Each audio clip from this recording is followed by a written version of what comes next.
First of all, I would like to say a few words. Well, in 2017, at the conference of Societas Linguistica Europea, a friend of mine, when Damian entered the room, asked, do you know him? He's the most promising young linguist in Europe. He is a real star. And this is true. Damian gives lectures all around the world, and he has been a research fellow in many American and European leading institutions. And for example, in 2016, Damian and his colleagues published a paper in famous scientific journal Nature. And you know, publishing in Nature is really seldom among linguists. So please welcome our star, Damian Blasi. Completely underserved introduction. Thanks so much, Paulina. I've seen how much effort you have put into this. I really appreciate that.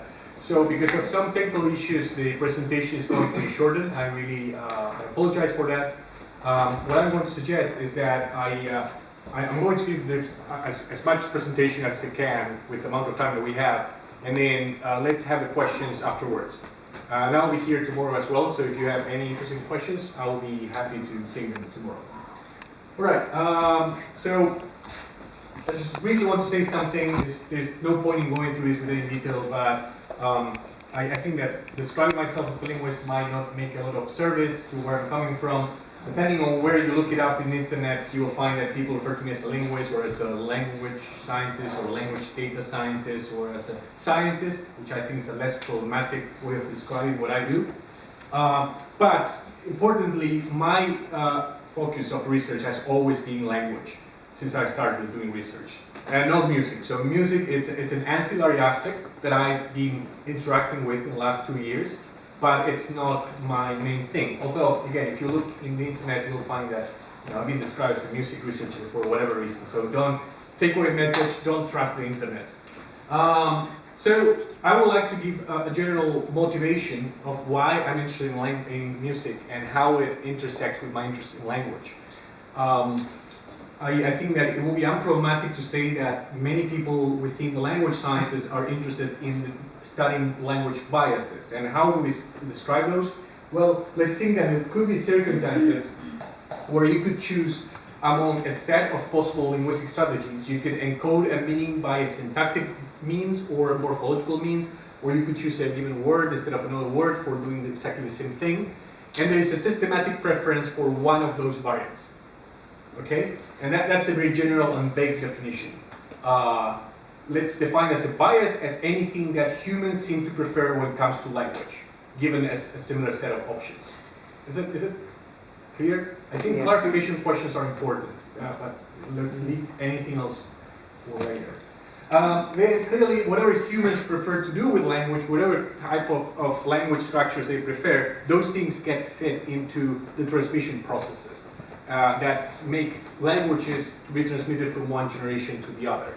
And at the end point of this, when we aggregate all the transmission processes across time and space, we end up with the so-called worldwide linguistic diversity, which is the overall global distribution of different linguistic features across the globe. And most people are interested in one of these three, independently from the others. So historical linguists and typologists will be interested in linguistic diversity. People working in cultural evolution will be interested in transmission processes. And a lot of old school syntacticians, morphologists, semanticists will be interested in the overall biases. But what I care about is how these three different levels of description of a language phenomenon get together and interact. Now, effectively, the way in which we think about these three levels of description is by bypassing the transmission stage. And I'm going to briefly refer to two arguments that people use to do this. One starts from the observation of linguistic diversity and goes to inferences about what psychological, cognitive, communicative mechanisms are promoting that linguistic diversity, which I'll call the structure to bias argument. And the other way around, what we have is people that usually in laboratory conditions find something about humans and make inferences about what they expect to see in the languages of the world. So let me give you a bit more context. The structure to bias argument, usually it's one that is used by typologists, as I said before, comparative linguists, and it goes like this. You look at languages of the world, you see that certain linguistic traits are more frequent than others, and then you make an inference about why is that the case. So why is that we have an overwhelming preference for suffixes instead of prefixes in languages of the world? Well, maybe, and people have speculated this way, there's something psychologically salient about the beginning of the word that you want to reserve for the lexical material and put all the grammatical information at the end, which is not so important. And similarly, it has been observed that agents are encoded at the beginning of the sentences in the majority of languages of the world, including Russian, Spanish, English, most of the European languages, right? When you would have a basic sentence, usually the first element that you name tend to be the agent of whatever event you're describing. And because of that, people have made inferences about what type of structures the brain prefer to process. I'm sure you won't have any problems coming up if you have done any work on linguistics. You will have no problems coming up with examples of this type. Now, question. How many among you have no knowledge of linguistics? No, come on. So we all know something, or are you too shy to? Sir? Okay, so the other argument, the bias to structure argument, starts from identifying something that humans prefer and making an inference about what you expect to see across the languages of the world, as I said before. For instance, it has been found that there is the coupling between the motor and the auditory cortex seem to be maximized at 4 Hz, and that might have to do with processing of language. And because of that, it has been proposed that that's the reason why across languages of the world, the syllable rate seems to be around 4 Hz. And so on. So essentially, these are the two sides of the same argument. Either you start in laboratory conditions, you find something that humans prefer, and you expect that to be in the language of the world, or you start from the other end. You look at language of the world, see something that's frequent, and say, well, it's frequent because humans really like that instead of some alternative. And there is a common notion that underlies this, these two arguments, which is the notion of fitness. There's something that we think that is good for humans. And because of that, because we like certain things, because we process them easier, because we memorize them better, because we learn them easier, because of all those things is that we have this connection between the two sides. And we don't have to talk about transmission processes, right? Again, if humans really prefer something, then no matter how they're going to transmit this to the next generation, it's going to happen. Now, I would ask, how does that actually happen? Which are the mechanisms that sustain the association between fitness on the one hand and cross-linguistic frequency on the other? And, oh, that's just terrible. The color palette is also up. Okay, that's not green. That's, you know, how, oh, you have, in Russian you have this light blue term, right? What? Yeah, I won't even try. Alright, so let's consider the following situation. We have two languages that are represented by these circles, which are essentially the same with the exception of a single trait. Say, there is same language, but this one has tonemes, same language, and this has aspect marked morphologically, and the other one marks it syntactically, whatever. There's just a single difference. And we think that it's a preference for the one on the left. So there are essentially three types of mechanisms that will guarantee that there's going to be an association between fitness and cross-linguistic frequency. Either languages that have the preferred trait survive longer. So if you really are on top of a linguistic trait that it's good, you don't want to give it up. Or the other variants are less stable and they transition into this preferred state. So let's say that languages prefer to encode subjects at the beginning of the sentence. So if that's what the solution they have, then they will try not to change that. But if that's not the case, then there are going to be forces of language change pushing languages towards adopting the preferred solution. And finally, it could be the case that new languages, as languages that we get to see emerging from home signers, for instance, are languages that will adopt to start with the preferred solutions. Okay, so these are the three different mechanisms that have been proposed that correlate fitness with cross-linguistic frequency. Now, but the biggest possible explanation for which languages are found where, it's a number of huge demographic events that have been taking place for the last 12,000 years that are associated with successful and large-scale population movements that have taken over most of the world. So this is a map of Eurasia, the old world, and what you can see there is that most of the largest linguistic families, including the Atlantic Congo family, the Indo-European family, the Dravidian family, the Austronesian family, Sino-Tibetan language, Sino-Tibetan family, all those expansions have been associated with a breakthrough, usually associated with the domestication of animals or crops. It's usually agriculture, the common explanation for those things. So it's a group of people that come to learn the technologies associated with agriculture, and because of that, they can support much larger populations. So they grow in size, they expand, and they end up producing this radiation effect, right? Now, it's not only agriculture and domestication of animals.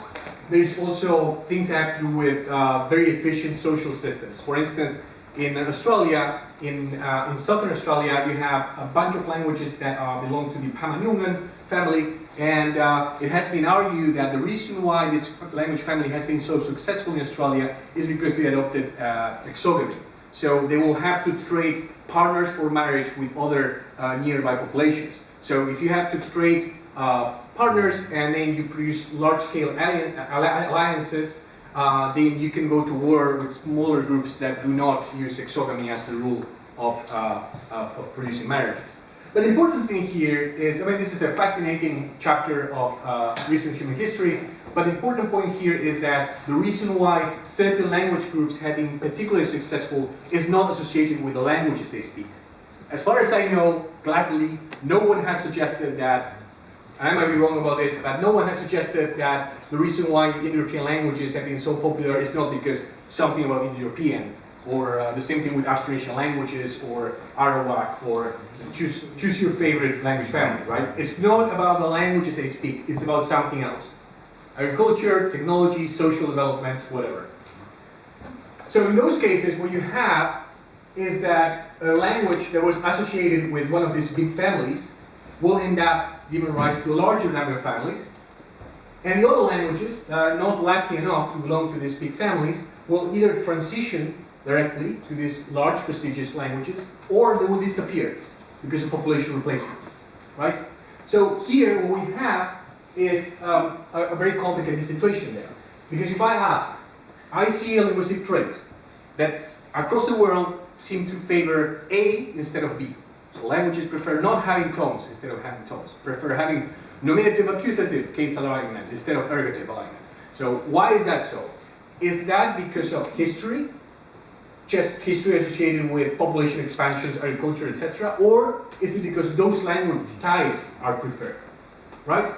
So this is what we have to decide. Every time I see a preference across languages of the world, is this because of history, or is it because of an inherent language fitness? Is it clear? Yes.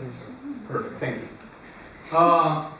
So then the main problem in our discipline is to disentangle these two sources, right? We want to make sure that when we say the languages prefer A instead of B, and we imply some type of human bias thing, that we are letting history at the side. We want to make sure that when we say there is a preference for A instead of B, that that's not about history, which is contingent, but it's actually about the language types. And when we talk about language history, usually in the overwhelming majority of cases, in linguistics we're talking about language trees. And as you see, this has been a very successful model. I guess all of you are familiar with the notion of a language tree, and has been extremely successful. It goes back all the way to Schleicher in 1861, actually preceding some of the work that Darwin will do involving trees. And we can go back to last year, where Kolkapam and colleagues published a very interesting Bayesian tree of Dravidian languages. So this model of describing the history of languages by means of trees has been the main way in which linguists parameterize and describe language history. There are many different ways in which you can do this. Perhaps the most popular one is the so-called comparative method, based only on qualitative approaches, but there have been contemporary methods in the last 100 years that essentially bypass some of the very delicate scholarship required for the comparative method to work. The important thing here is that when you build a tree that expresses the genealogical relations between languages, you're tapping on essentially two main types of data. One is vocabulary, it's lexical material, words, and second is regular sound change patterns. So these are the two sources that you're going to use in order to reconstruct your history. This is what you look into when you're building history of languages. And again, if you have taken any course on Creole Linguistics 101, you know what I'm talking about. So, okay, then we have a linguistic tree, and now we can do the exercise of removing the influence of history and seeing what survives. And when what survives, I mean what is due to actual fitness of given linguistic traits. But there are two very important problems that are going to condition and will really make very contingent most of the findings in our field. And these two problems, which I won't have much time to describe in detail, are that the methods that we have might not be very good at actually describing language history, because they require a very specific type of data. That data might not be available. And second, it could be the case that different components of language have different histories. So this idea that there is a monolithic tree that explains how languages are related to each other might really be way worse than we usually like to assume. And this is where music plays a role, that all this foreshadowing for getting music on board. So let's get into the first problem. And how do you call that? What's the name for that? Potato? No, not potato. Картошка. No, that's potato, right? А что? Yeah, no, this is a sweet potato. Batat. Batat. Interesting. So you're using the Mesoamerican word for that, the same as my dialect of Potato. Spanish, Potato. which is Batat. batat. Potato. No, is it potato? Oh, no, this is a sweet potato, okay? Why is this important? This is perhaps one of the most important objects in the history of Austronesian linguistics. And it's perhaps one of the leading sources of evidence for a massive event of contact between people well back in human history. So, if you look into the words for sweet potato, you're going to find something very interesting, which is that a bunch of words that usually people think that have Quechuan origin in the Andes in South America, they seem to be very, very similar to the words that are used across the Pacific.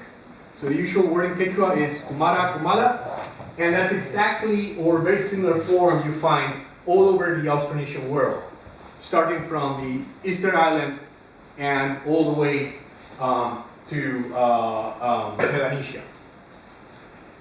And there's another variety that is the one shaded with batata or camote, which is a later word that the Spanish introduced into Asia. Now, what's the story here? The sweet potato is original from South America, and apparently it was taken by Austronesian sailors all the way back to the Austronesian world. So that's why they are there, and that happened well before contact with Europeans. So the Austronesian people got there before Europeans, and they got at least the sweet potato back home. And with that crop, they also got the word for it. Now, how much contact there has been then? Just getting the word and the object from a given society or culture doesn't mean that the contact has to be really strong. So, you know, ketchup, where it comes from?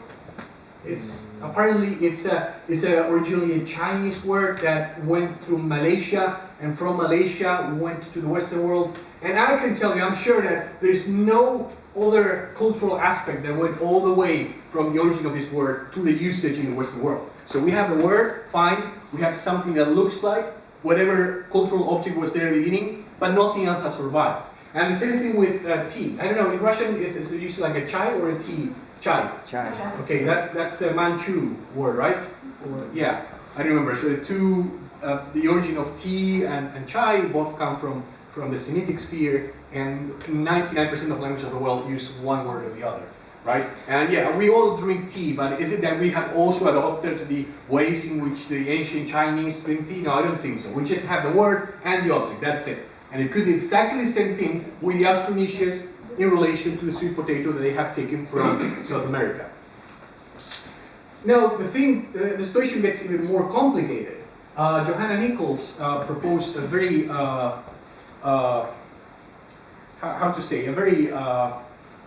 bold idea, which is that there have been a number of ancient contact historical events that made languages around the Pacific to be more similar than what you would expect, given chance.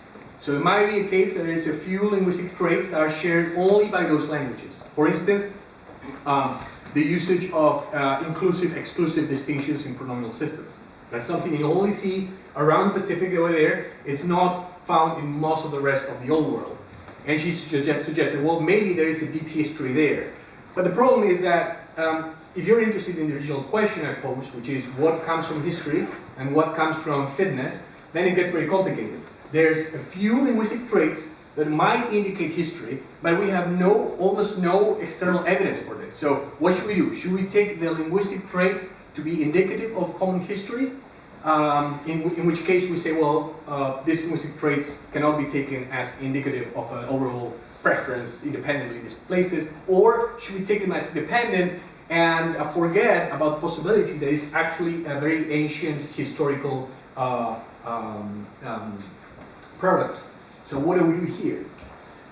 Go back to the original question. If you look at language structures in South America and the Pacific, then you can ask, when they seem to prefer something in the same direction, is it because ancient contacts across the Pacific?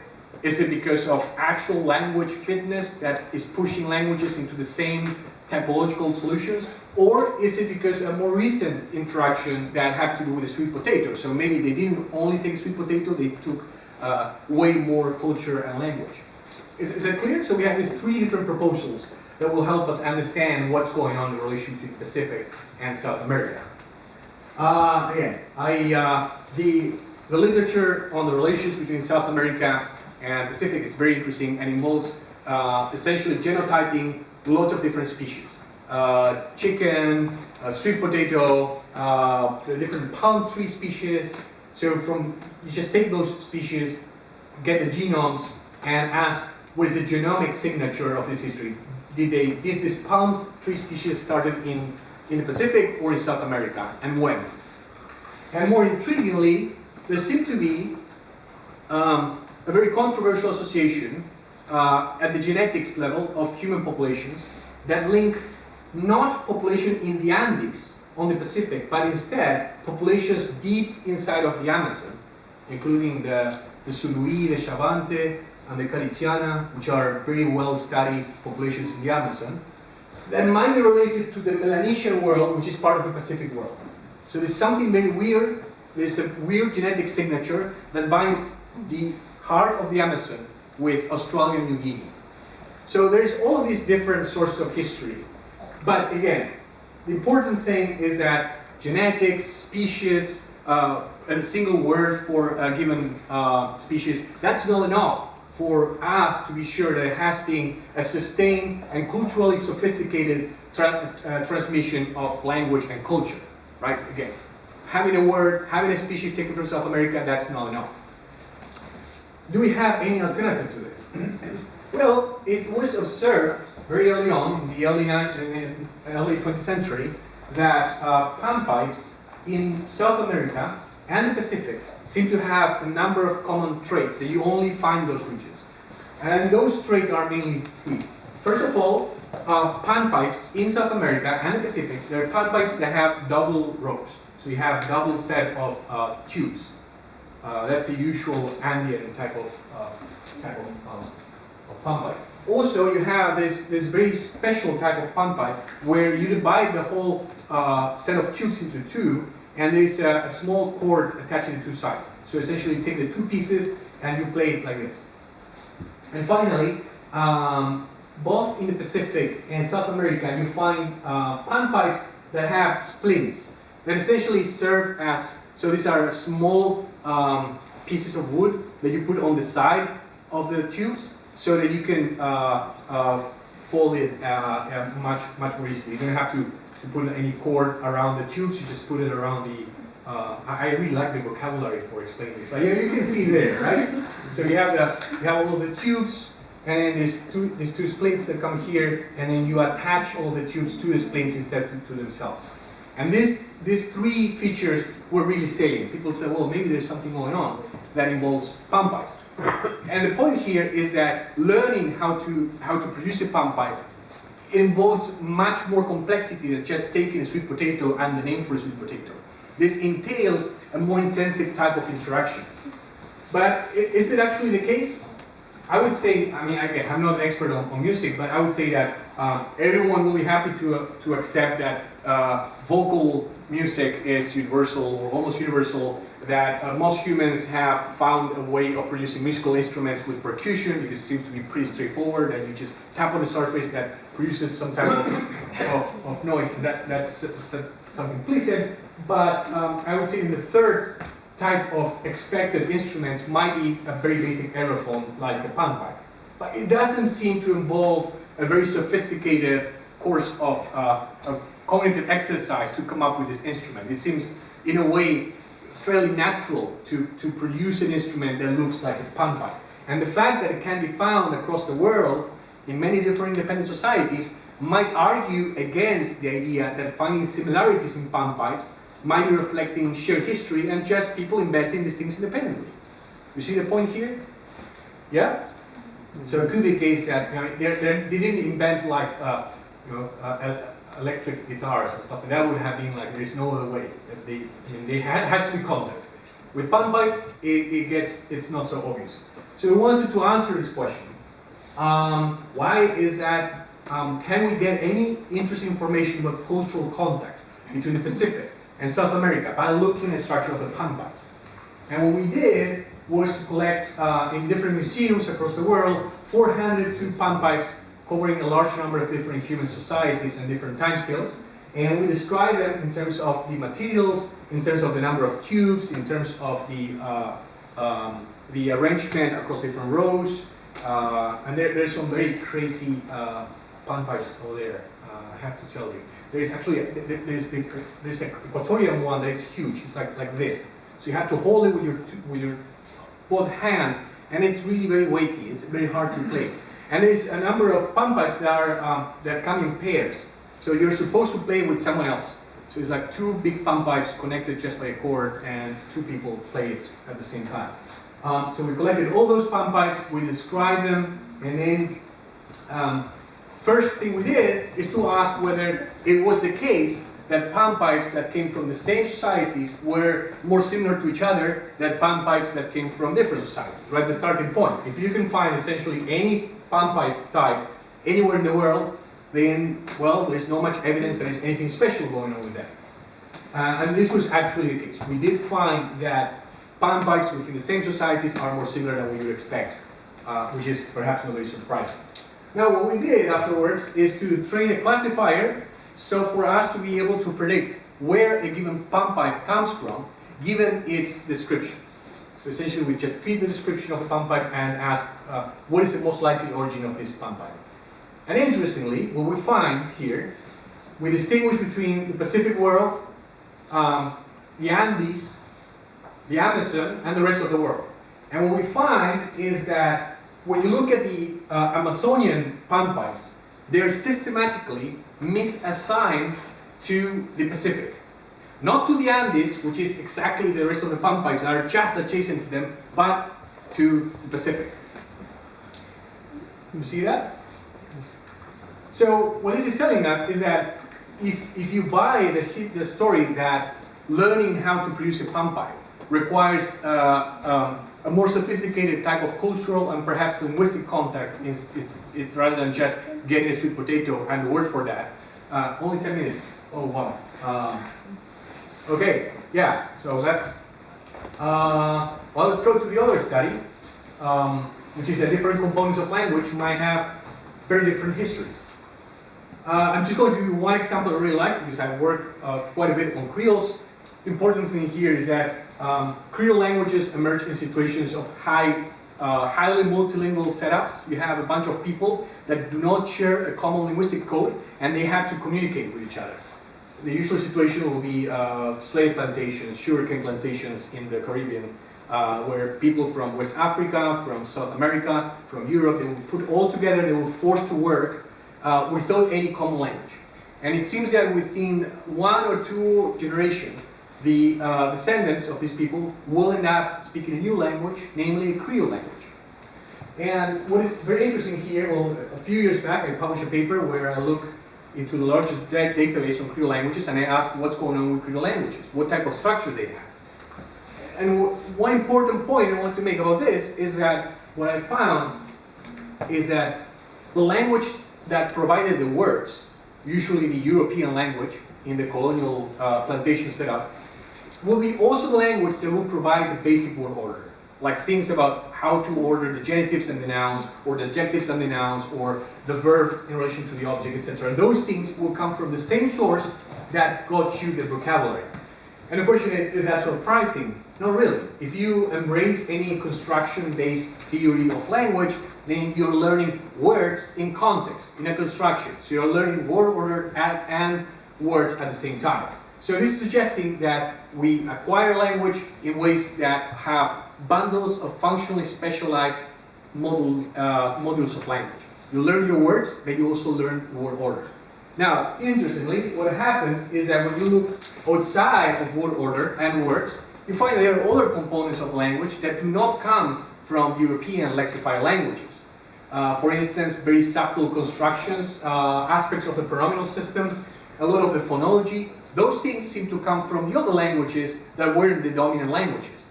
So what this is implying then is that we have at least 2 independent sources of language structure. You have the words traveling together with word order, and then you have other aspects of language that could have a completely independent history.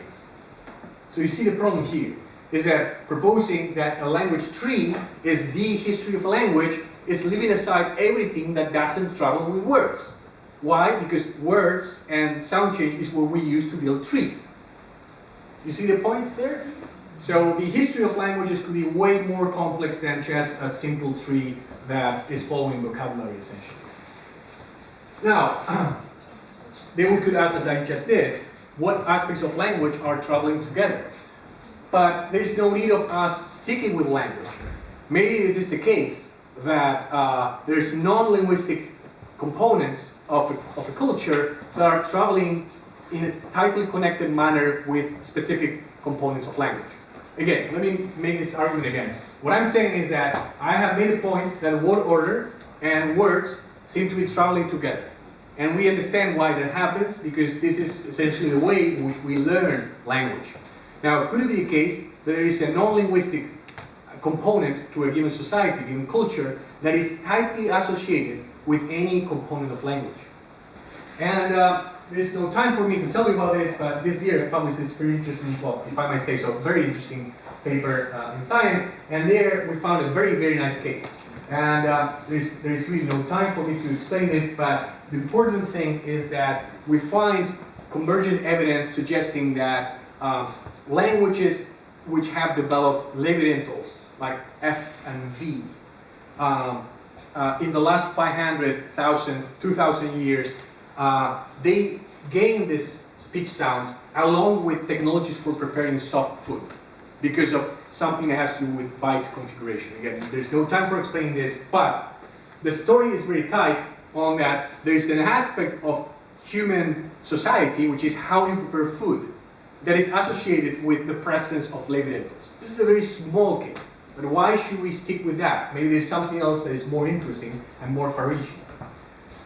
So what about music? And the answer is I don't know.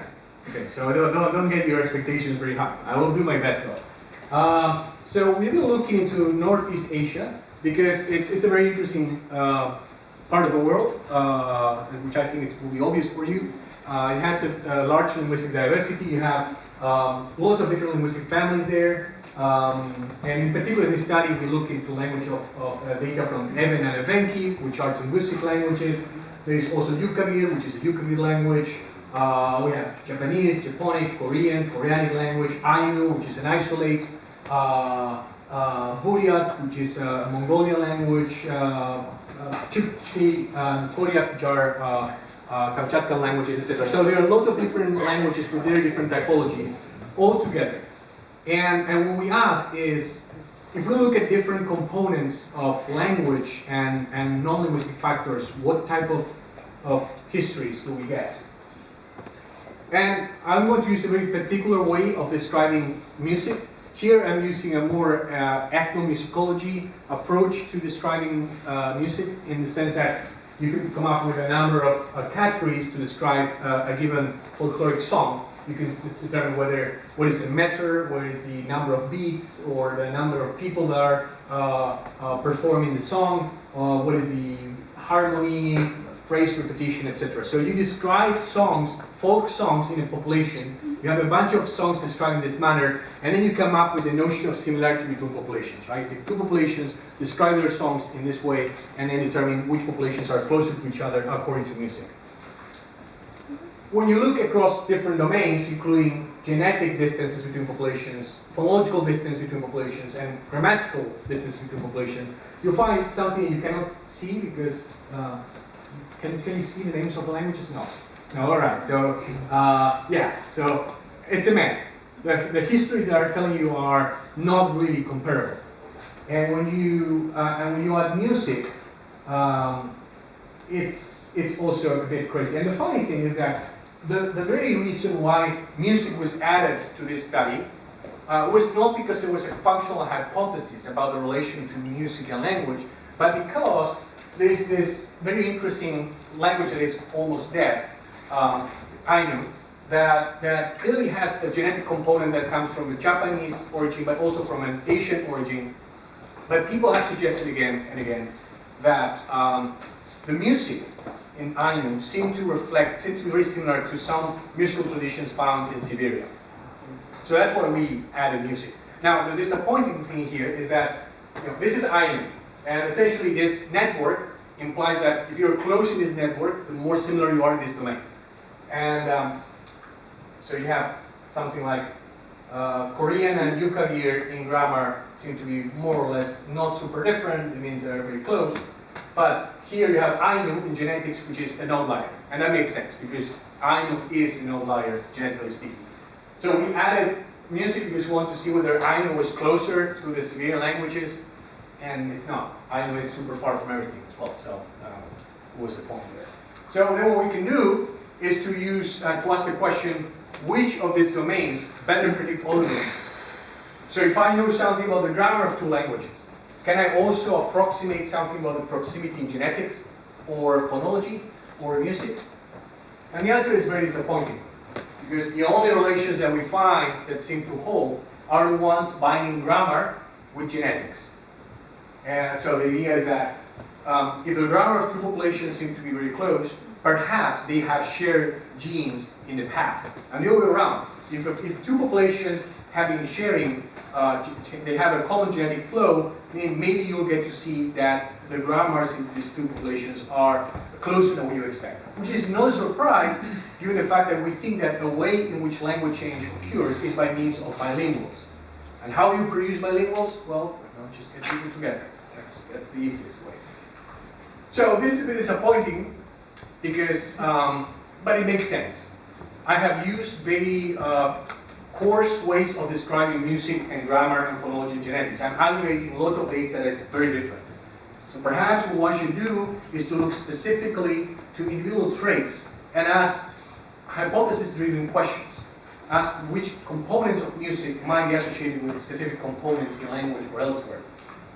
And there's a number of open questions that I think will help a lot for this task, including, for instance, whether music and language are learned at the same age and by the same people. That would give a lot of leverage. If you're learning music and language from the same people, same age, then my bet is that you have a larger chance that these two things are going to be connected during transmission processes. Also, we know a few things about rates of language change. We know that there are some aspects of language that seem to be more stable through time than others. But do we know anything about music traditions? Has anyone ever done a study of the stability of different musical traditions? I am not aware of that.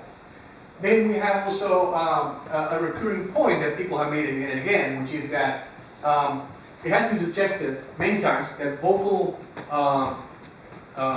song traditions seem to be constrained or to interact to some degree with the local prosody or the phonology of the languages where they are based on. And finally, and I'm really interested in this question, is there any evidence of the emergence of a new musical tradition in a community that didn't have that tradition out of the blue? Okay, thanks for your time and your attention. I'm sorry I have to rush. I hope at least you got a general idea. That's my purpose. And thanks to my collaborators.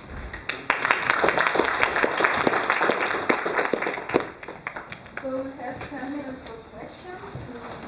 If you have any questions, and I would like to say that if you're afraid of speaking English, you may ask a question in Russian, because we have some professional translators who will translate everything you say. I am afraid of speaking English. I just. So, any questions? Okay, so it's maybe not a question, but the point that there are some, I know some works in the field of studying of tempo, of changing of musical and dance tradition. They are in English. Maybe I can link you to them. For example, it was comparative study of. The study was like this. There was a community in the south of Russia, where lived part of other community that moved there from, if I do remember right, from Moldova. And they studied how change the musical and dance tradition that they bring with them to that region, and found that it changed very faster on the old place. In the village they moved from the music, they did not remember the dancings and the songs that saved on a distance. For example, like this, there are some works in that field. That's very interesting. Yeah, that's was this people forced to move from Moldova to southern Russia, or I should look. I did not remember. Something similar happened in Brazil in the last 50 years. So the FUNAI is this big evil institution that has to administrate the original people in Brazil. And sometimes when they have to produce a new dam, an electric dam, they move people around. So they have put all of these 3 different, absolutely unrelated groups of original people into the same place in the lower Xingu in the Amazon. And within 50 years, we had beautiful ethnographic observations of a new tradition, a Creole musical tradition. It's beautiful. You can see that there's some aspects of the dance that comes from this particular society, but aspects of the songs, of the actual music that comes from a different society. And I wonder whether this will have the same type of associations, which goes back to my question, like which are the bundles of elements that are functionally transmitted together. Thanks for reference. I will ask you for it. Take a look. Other questions? It's a lot of material. I'm sorry. I think everybody is tired. Can you go back one? Thank you. Any questions? I'm afraid everybody is tired after this long day. And You're heroes. I mean, you have. I was speaking at a fast pace in a non-native English accent, which makes everything harder. So you should pat yourself on the back. Yeah. okay. I have one question about multilingualism, and like if you are grown up with many languages in one kind of childhood, or like for example, like I give my own example, I grew up with 3 languages in one time. Oh, I envy you. Yeah, but the thing is that I can never like think in one language at once. Never. I have different associations, different whatever. sometimes I get like, I don't know, like, I call it like a black brain because I have like the word in another language, but then I can't feel it in the other, and I can't express myself. But the thing is that I have a question. If, for example, I get children, how with those 3 or more languages can I then feel like I need to choose this language to teach my kids, like my how, because it will be 4 languages, you know? This is a very, very interesting topic, and it's a huge one. The only thing I would like to say, and I'm thinking of making... Yeah, well, I think I will make some public surveys by saying this. There is this obviously interesting idea that multilingual children seem to score higher at executive functions. Things have to do with general learning mechanisms and basic stuff about behavior. So you learn languages, and it's not only that you learn languages, you also get cognitively better. And obviously there is a lot of interest for promoting this idea, and in particular in the context of the European Union, where so much money has gone into Erasmus and people partying but learning languages at the same time. So this is an obvious advantage to that. Now, this has not been replicated. There is no experimental evidence that beyond learning language, which is a great thing, you're gaining anything else. And I have to add, there is very interesting research by many people, including Erica Hoff in Florida, in the United States, that shows that actually there might be some type of trade-off. Subtle, but it's very rare that you see people that attain perfect native performance in all languages they speak. Which again, considering the fact that you have limited amount of time for learning those things, it's not crazy. How important that is? I mean, if I had kids, I would teach them as many languages as I could. I wouldn't worry about that. So yeah, teach them all. Yes, yeah, exactly.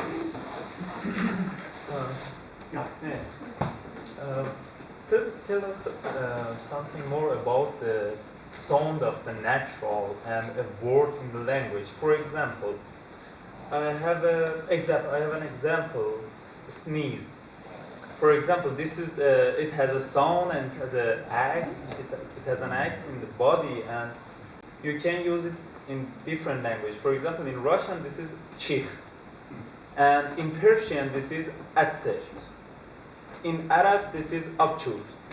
This is exactly the word, but in Italian this is, I don't know, a sitarando or something like this, and it is totally different as a sound. Tell us about the connection between the sound and the word in a language. That seems to be staged because, thanks. In 2016, I published, which is the largest cross-linguistic experiment that has ever been published, with data for 6,000 language varieties and 4,200 languages. So what I did is to take basic vocabularies of the languages of the world, namely a list of words with reference that you expect to see everywhere, like words for stone, or tree, or nose, and tongue, and breasts. And what I did is to actually study whether there was any evidence of non-arbitrary sounding associations. And I used a very conservative approach to this. And what I found is massive evidence for non-arbitrariness across the board.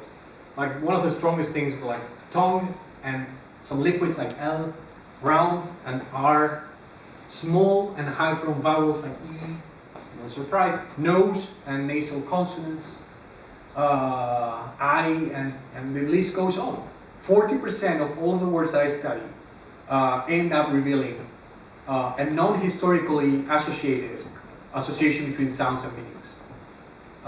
So in Linguistics 101, you usually talk that there's no connection whatsoever. There are a few examples that are exceptions, but I think that it's not 100% arbitrary. It's like perhaps 98% arbitrary, but there's these things that are super interesting and are all over the place.